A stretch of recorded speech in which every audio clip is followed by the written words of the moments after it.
ഈ തിരമാലകളുടെ ശബ്ദം കേൾക്കുന്നുവോ ഭക്ത? അത് എൻ്റെ ഡമരുവിൻ്റെ താളമാണ്. ആകാശവും കടലും ചുംബിക്കുന്ന ഈ പാറമുകളിൽ ഞാൻ സന്നിധാനമായപ്പോൾ പ്രകൃതിയും നിശബ്ദതയും ഒന്നായിത്തീർന്നു. ആഴിമല ഇതൊരു സ്ഥലം മാത്രമല്ല, എൻ്റെ ശാന്തസ്വരൂപവും ഗംഗയുടെ തണുത്ത സ്പർശവും അനന്തതയുടെ ഗാഢമായ അനുഭവമാണ്.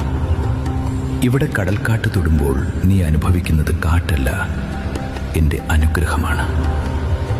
തിരമാലകൾ പാറകളോട് പൊട്ടിത്തെറിക്കുമ്പോഴെല്ലാം അത് ഞാൻ ലോകത്തോട് ചൊല്ലുന്ന ഉപദേശമാണ്. ജീവിതം വരട്ടെ പോകട്ടെ, പക്ഷേ ആത്മാവ് അചഞ്ചലമായിരിക്കണം. ഈ തീരത്ത് എൻ്റെ രൂപം കാണുമ്പോൾ അതൊരു വിഗ്രഹമല്ല, നിനക്കുള്ളിലെ അതിരില്ലാത്ത ശക്തിയുടെ പ്രതിബിംബമാണ്. ഇവിടെ നിൽക്കുമ്പോൾ നിന്റെ ഹൃദയത്തിൽ ഒരു നിശബ്ദത ഉയർന്നാൽ